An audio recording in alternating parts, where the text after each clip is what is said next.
So I just wanted to make a video looking at some of my stuff in my collection, because I like collecting stuff, and what's the point of collecting stuff if you can't show it off? So I'm gonna do that. And the first thing I really want to talk about are these coins that I got for Christmas.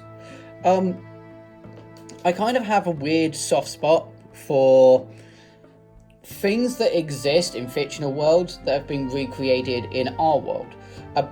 It's just a little part of that world that you can hold and physically have with you, and I love how humans tell stories, and I love how we've used that ability to tell stories. Just what most likely started as scary stories to tell to the children around the campfire so that they wouldn't wander off into the dark and get eaten by some predator, has evolved and become stories of gods, and now in our modern world just novels, fictional worlds, and all this sort of modern mythology of superheroes and high elves, dark elves, from Faerûn to Tamriel to Middle-earth to all of it.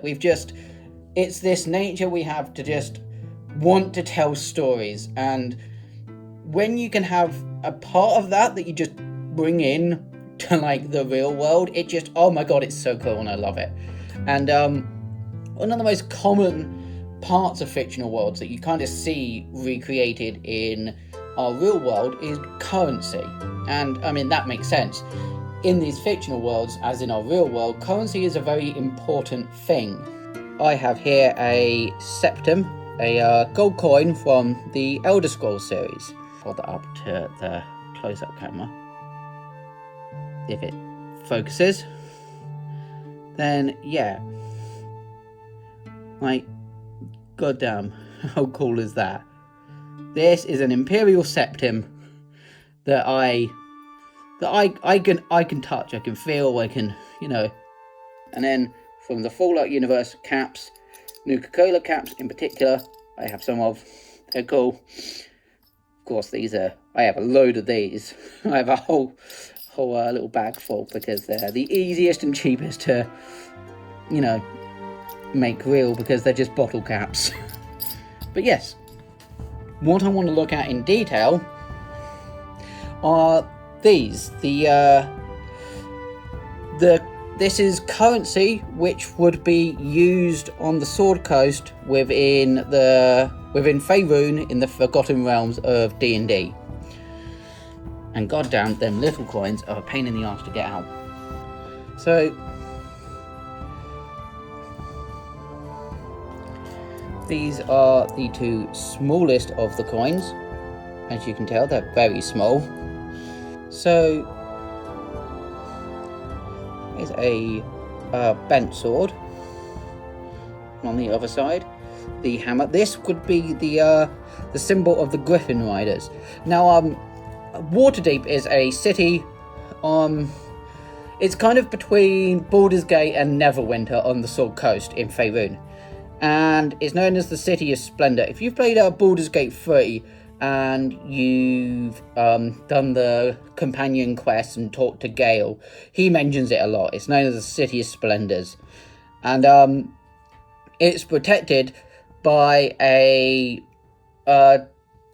basically an army of Griffin Riders, and you'll see griffins and their iconic hammers from the Griffin Riders depicted on quite a few of these coins, because I imagine that they're a part of the culture that the people of Waterdeep are quite fond of. So as I mentioned, this is the currency that Gale would be most familiar with, because he lives in Waterdeep. Again, on this bronze piece, we see a griffin. An allusion once again to the Griffin Riders that protect the city. And even on the back, we have a griffin's claw holding on to a bunch of arrows.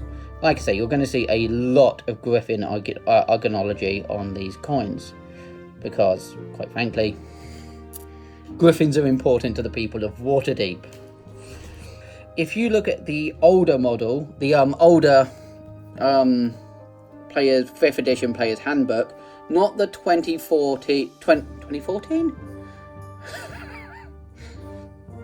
If you look at the original 5th edition Player's Handbook, not the 2024 reissue, the original one from 2013, I believe, then we can see a few of these coins depicted in artwork.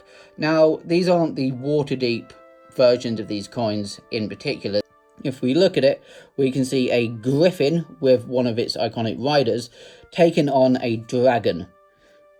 Like I said, you're going to see a lot of griffin imagery. The people of Waterdeep are griffin mad. They love them. And on the back, you have this. It's just wonderful. I love these so much. I love them. They're so cool. The gold piece. Now, that is, that is going to be one of the Lords of Waterdeep, I believe. And on the back, a dragon. And I don't recognise that dragon as any dragon in particular, but I might be missing out on a bit of lore there. So this might be an important, iconic dragon to the history of Waterdeep. I also don't recognise who that geezer is. He might be somebody really important and really obvious that I've just not encountered in my research as of yet. But yes, a bald, bearded man. Now, this piece, based on its shape, I'd say... You see, this is another piece that doesn't have a direct comparison within the Player's Handbook. So I'm not quite sure what piece it's meant to be. It's larger, if I hold it up, than a gold piece, which would make you think that it's worth more value. But I can't precisely say. It does have a hole in it, similar to the depiction of a copper piece in the Player's Handbook, but given its size and stuff, if you look, it's a similar shape and has a hole in the middle like the copper piece. But given its size, I doubt this would be copper, because why do you have such a large copper piece? But I may be wrong on that. Now this coin depicts the city of Waterdeep itself. As you can see, its wonderful streets and beautifully designed architecture. And on one side of the coin, you have the city during the day. And then if you flip it over, you have the docks, the dock of the city depicted at night. And I just love this motif and this design. The way that you have day and night on each side of the coin. It's such a wonderfully beautiful idea just to have day and night represented like that. It's just beautiful. It's beautiful. I love it. I honestly have no idea what this coin is meant to be at all, because if we compare it to the pieces illustrated in the Player's Handbook, it has nothing that looks anything like it. This is a crescent moon shape, and as you can see, there's absolutely no crescent moon shapes depicted in the Player's Handbook. Once again, we have the city of Waterdeep depicted in the centre with its walls and wonderful architecture, and then to either side of it, 2 griffins. If there's one thing the people of Waterdeep love, it's griffins. Like I said, a lot of these coins feature griffins, and this one is no exception. And I love the way that the griffin's wings just come up to feel the crescent moon shape here. It's such a wonderful use of space. And then if we turn it round, we have the dock with 2 ships in battle against some sort of sea creature, a kraken perhaps. Because krakens are actual monsters within Faerûn. So while we may think of this in our world as some sort of legend or mythology, this could be depicting an actual battle that happened in Faerûn, because krakens are a very real sort of thing that exists. And similar to this coin that features day and then night, we have day and night represented again here, with day being this side with the sun here, and on the other side of the coin, the moon depicted just here. So yes, personally, I like to keep it on display with the griffins out like that, because I get it to focus. That is the most beautiful side. And I shall now put the rest of them back. And then, yes, that's what they all look like in the case.